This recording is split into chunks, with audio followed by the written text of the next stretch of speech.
for Faith book, the book of faith, the Word of God, the Bible. Magandang araw po sa inyo. Ako po si Christine Tika at ngayon po ang aking isi-share po sa inyo sa ating FBK ay matatagpuan po sa Genesis chapter 33 verses 10 and 11. Ito po ang sinabi. Jacob said, "No, please. If I have found favor in your sight, then accept my present from my hand. For I have seen your face, which is like seeing the face of God, and you have accepted me. Please, accept my blessing that is brought to you, because God has dealt graciously with me, and because I have enough." Thus he urged him, and he took it. Ito pong aking binasa ay base po sa kwento ng dalawang magkapatid. Ang magkapatid na po ito ay sila Esau and Jacob. Ang kwento pong ito ay mainly it focuses more on the deception, but it ended with repentance and forgiveness. Nung araw po kasi sa Book of Deuteronomy, when you read that, yung tinatawag na the Law of Moses ay isinasa katuparan po ito. Ang batas na ito ay tinatawag na what is this? There's a term here. I think I will just read it. Primogeniture. Yan po I read this from the article of Christopher Smith written in 2017. Primogeniture, ito po ay isang batas na kung saan ang ama sa kanyang deathbed ay ibinibigay niya ang kanyang blessing sa kanyang firstborn son. Ano po ang purpose nito? Sapagkat ito po ay binibigay sapagkat gusto po ng pamilya na magkaroon ng order, magkaroon ng maayos na pamamalakad sa kanilang pamilya. Kaya ang panalangin at ang blessing na binibigay sa panganay na anak ay magkaroon ng double portion ng blessing. Yun po ang nakagawiang practice ng mga Hudyo to give this blessing, and it's also part of the Law of Moses. Unfortunately, hindi po nangyari yon sa buhay ni Esau bilang panganay. Actually, technically speaking, dahil kambal sila, nauna lang talaga si Esau lumabas sa sinapupunan ng kanyang nanay. Ngunit, sabi po ng Bible, nung lumabas si Esau, nakakapit sa paanan ni Esau si Jacob. So, it's like split seconds, halos pareho silang sabay lumabas, nauna lang si Esau. But then again, sa pamilya nila, of course, ang tingin nila kay Esau, yan ang panganay. Kung babalikan niyo po ang kwento ng magkapatid na ito, sabi ng Bible, Esau despised his birthright. In other words, he refused to fulfill his duty as the eldest son in the family. On the other hand, Jacob, which the name implies, it says that Jacob means supplanter. He's a con. He's a con person o mandaraya. Ito namang si Jacob ay gustong-gusto niya na makamit yung blessing na yan mula sa kanyang ama. So, etong isang panganay, nasa kanya lahat ang pribileyo, pero ayaw niya tanggapin yung responsibilidad. Ito namang bunsong kapatid, ay wala sa kanya yung pribileyo, pero gustong-gusto niya naman makamit yung pagpapala na yon. Alam niyo sa Bible, hindi lang isang beses nangyari yan.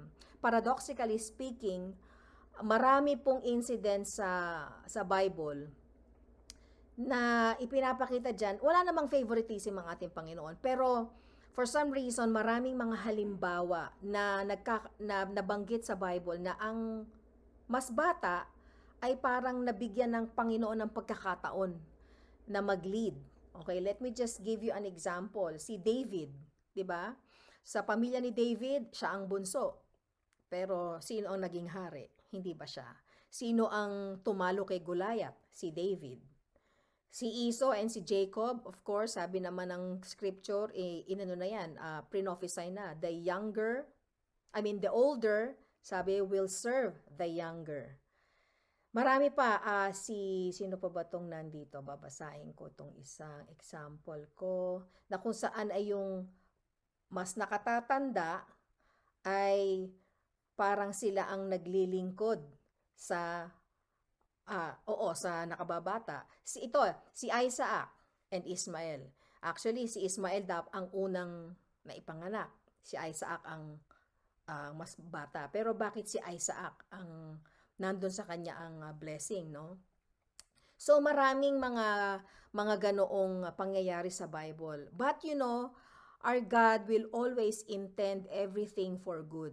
Kahit na hindi natin gusto yung nangyayari, pero He works on the free choice and the free will of mankind. Kahit gaano ka mali ang mga choices na ginagawa natin, ginagawa pa rin ng Panginoon ay, sabi nga 'di ba, the Lord will always kumbaga, all things work together for good. Yung pangako niya kay Job, sabi niya,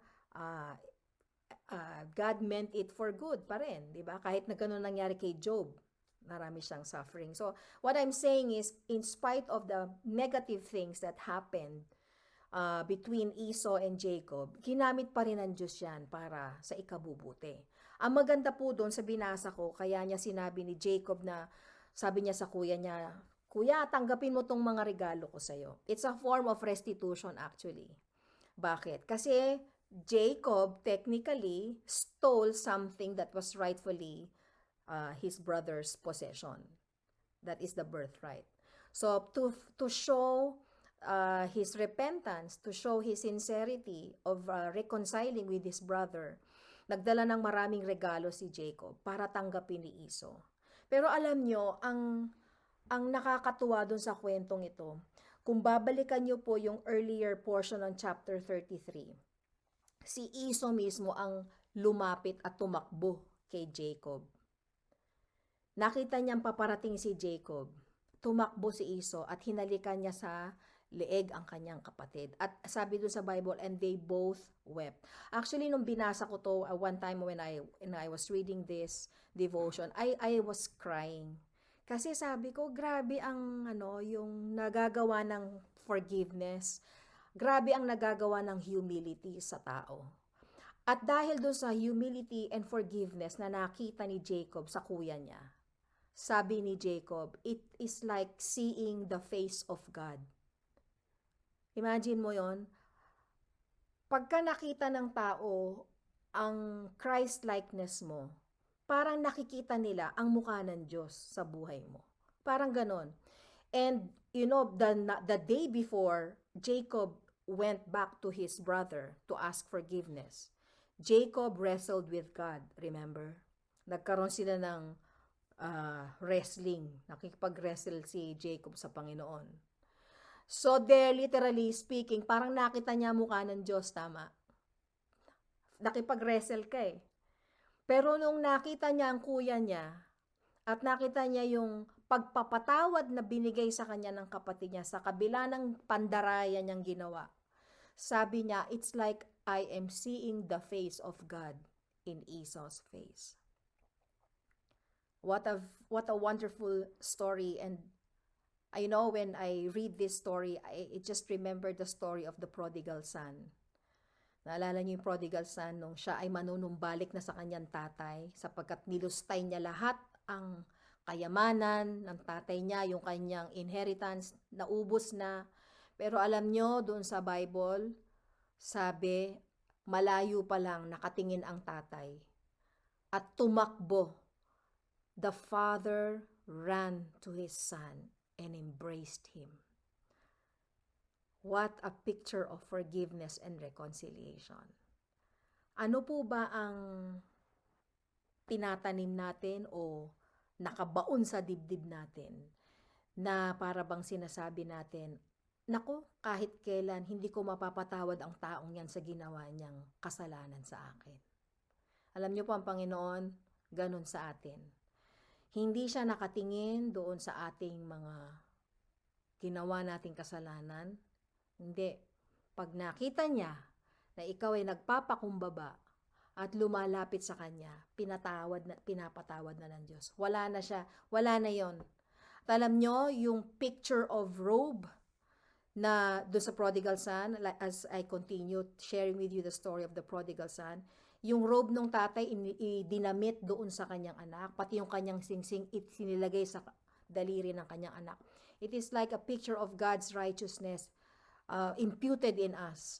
Hindi nakatingin ang Diyos doon sa state natin bilang makasalanan tao. Ang nakikita ng Diyos sa atin pag tayo humingi ng tawad sa Kanya, ang nakikita niya ay yung robe of righteousness na nakabalot sa atin. At ganyan po ang nangyari sa buhay ni Esau and Jacob. Ang nakita ni Jacob ay yung kapatawaran, yung biyaya, yung mercy na binigay sa kanya ng kanyang kapatid. At si Esau naman, ang nakita niya kay Jacob ay yung kahalagahan ng pagbibigay ng kapatawaran sa taong nagpapakumbaba.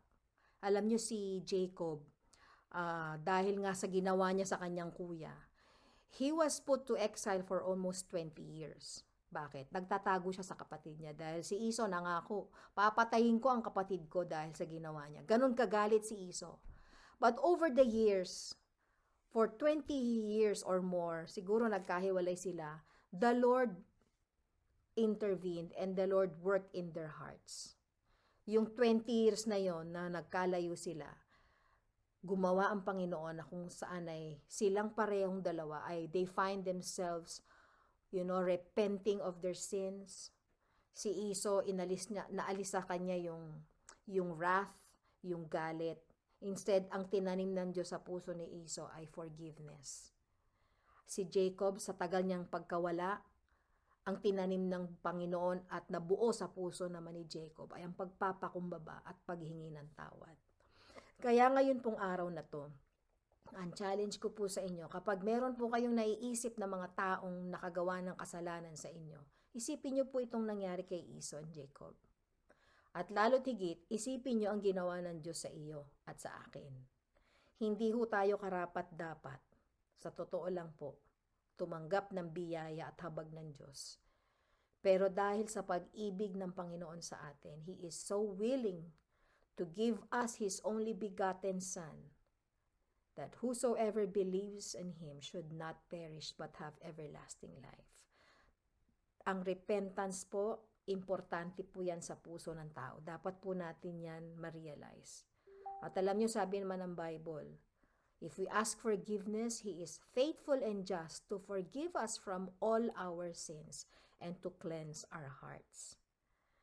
Sana po maging paalaala po sa atin na ang Panginoon ay handang magpatawad. Ikaw, handa ka rin bang magpatawad sa mga taong nagkasala sa iyo? Maging blessing po sa inyo ang mga salitang ito. Pagpalain po kayo ng Panginoon. Hanggang sa muli, ito po ulit si Christine Tika para sa ating FBK. God bless you.